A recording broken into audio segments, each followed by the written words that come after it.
partir de ce samedi, le musée de l'Erdre se met au vert en proposant une exposition jeune public intitulée En quête de la mare, l'expo dont tu es le héros. Jusqu'au 19 juin, petits et grands pourront partir à la découverte des milieux humides et de leurs habitants. En bref, tout un écosystème que l'on peut retrouver ici en Loire-Atlantique. Pour parler de tout ça, nous sommes en compagnie de Mathilde Morgan. Bonsoir. Bonsoir. Vous êtes chargée de développement au musée de l'Erdre et attachée à la direction de l'action culturelle à la ville de Carquefou. Alors, est-ce qu'on peut en dire d'abord un peu plus sur le musée de l'Erdre et ses expositions tout au long de l'année ? Alors, il s'agit d'un lieu ressource sur cet affluent de la Loire, donc qui est l'Erdre. Donc, un lieu qui a été créé et qui est géré par la ville de Carquefou et qui a maintenant bientôt 6 ans déjà. Voilà. Donc il y a une exposition permanente sur la rivière avec une approche relativement pédagogique, différents espaces où on peut découvrir différents thèmes liés à la rivière et surtout à sa partie navigable.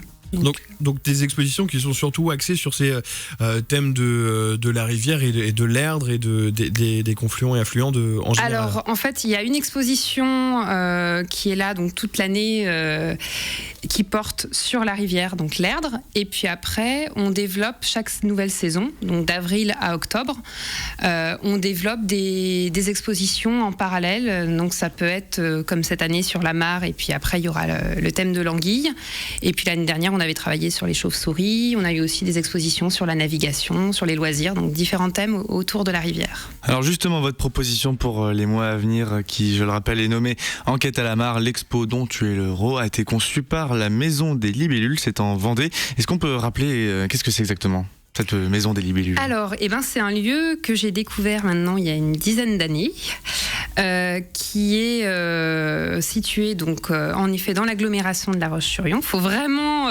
le trouver, c'est dans la campagne, ouais. Mais c'est un endroit très intéressant qui propose des expositions autour de la nature. Et donc, quand on a découvert cette expo, je l'avais pas. C'est une de mes collègues qui travaille sur le développement durable, donc qui l'avait visité. On s'est dit qu'on était tout à fait dans le thème, puisqu'en fait, là où se trouve implanté le musée de l'Erdre, donc au site des Renaudières, on a aussi une mare, puisque les mares, ce sont des lieux qui sont généralement assez anciens. Nous, on est une ancienne seigneurie et transformée en ferme, donc il y a eu un désaménagement comme ça. Et donc, on trouvait vraiment intéressant de développer cette thématique cette année. Alors du coup, en quoi va consister cette exposition exactement ? Il y a un côté pédagogique, je crois, mais aussi ludique. Oui, alors en fait, c'est une exposition qui est accessible dès 7 ans, donc il faut quand même savoir lire, et qui est sous forme de jeu de piste. Donc on arrive au sein de l'exposition, il y a 3 espaces, et notamment une sorte de mare scénarisée avec des toiles qui forment comme un labyrinthe, et les enfants peuvent se balader entre ces toiles.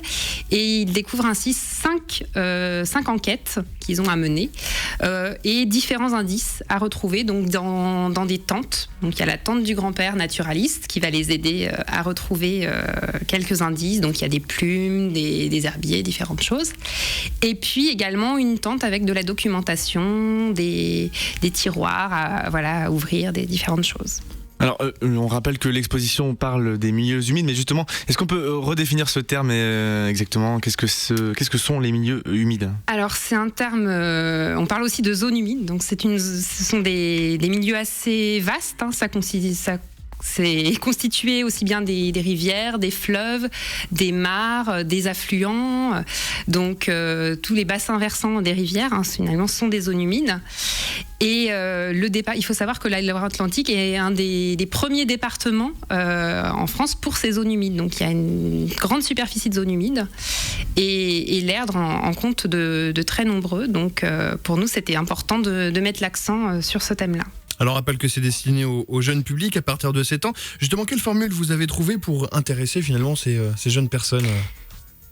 Alors, on a tout simplement déjà utilisé cette expo existante qui est déjà un bon outil. Et puis, on a essayé d'élargir ça quand même parce que il y a ce petit livret d'enquête que les enfants peuvent compléter. Mais on s'est dit que comme souvent dans les familles, il y avait des enfants qui étaient un peu plus jeunes aussi quelquefois, qui avaient moins de 7 ans.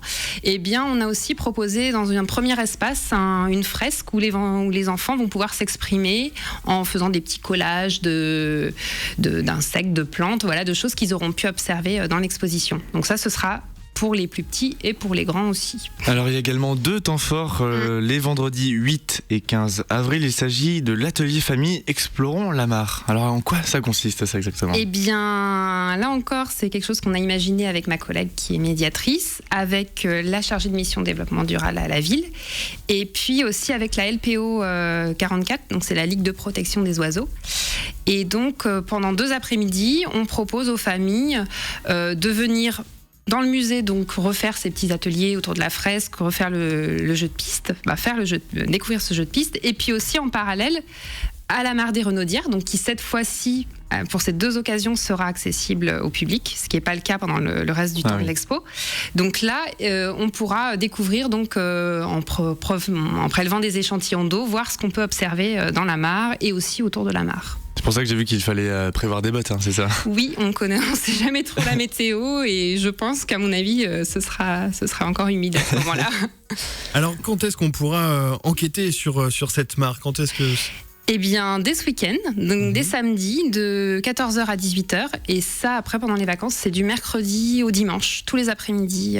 Et c'est gratuit. Voilà, l'entrée au musée est gratuite. Alors, en parallèle de cela, il y a toujours l'exposition permanente. Oui, toujours. Et en plus, elle va être enrichie de nouveautés. Donc, on a actuellement une chargée de mission avec nous, qui est en stage et qui fait un gros travail justement pour enrichir cette exposition pendant toute la saison. Et il y a aussi la première partie. Il y a aussi une balade interactive avec l'application Baludique. Qu'est-ce que c'est ça ? Alors Baludique avec un K. Ça existe bientôt.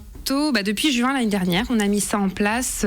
Ça nous a été proposé donc par le biais d'un de nos partenaires, l'Eden, et puis avec d'abord une asso qui s'appelait Les Boîtes Vertes, puis maintenant la société Baludique. Et en fait, ils proposent des applications pour découvrir le patrimoine.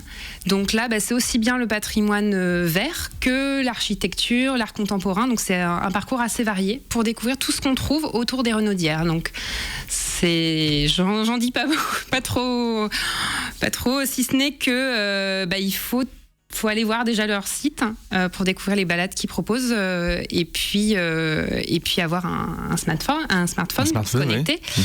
Mais voilà, c'est vraiment une façon à tout moment de l'année, à tout moment quand le musée n'est pas ouvert, quand il y a rien sur le site, de voir ce qui nous entoure et aussi de s'approcher un peu plus de l'Erdre, parce que l'idée c'est quand même de faire le lien avec la rivière. C'est un peu une randonnée ou une balade en auto-guidée, quoi. Une balade mais qui dure 1 heure environ, 1h15, et puis sur une petite... Il n'y a pas besoin d'être des gros marcheurs pour le faire. Il n'y a pas besoin du bâton de berger. Non.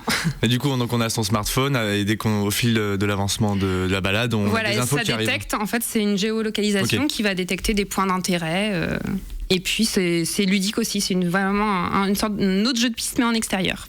Un petit mot peut-être sur l'exposition consacrée, vous l'avez dit tout à l'heure, à l'Anguille, qui se tient l'été prochain. À partir de juillet, on aura une autre exposition qu'on emprunte aussi au parc naturel régional du Marais Poitevin.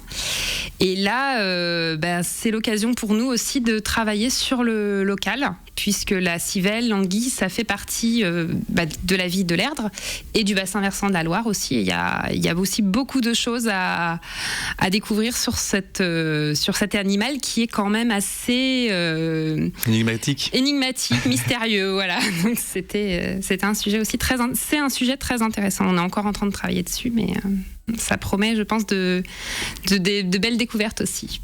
Merci beaucoup Mathilde Morgan d'être passée par notre studio. Je rappelle que vous êtes chargée de développement au musée de l'Erdre de Carquefou qui propose dès ce samedi une exposition interactive autour des milieux humides. Plus d'informations sur le site internet du musée ou très prochainement sur le www.lesonic.com.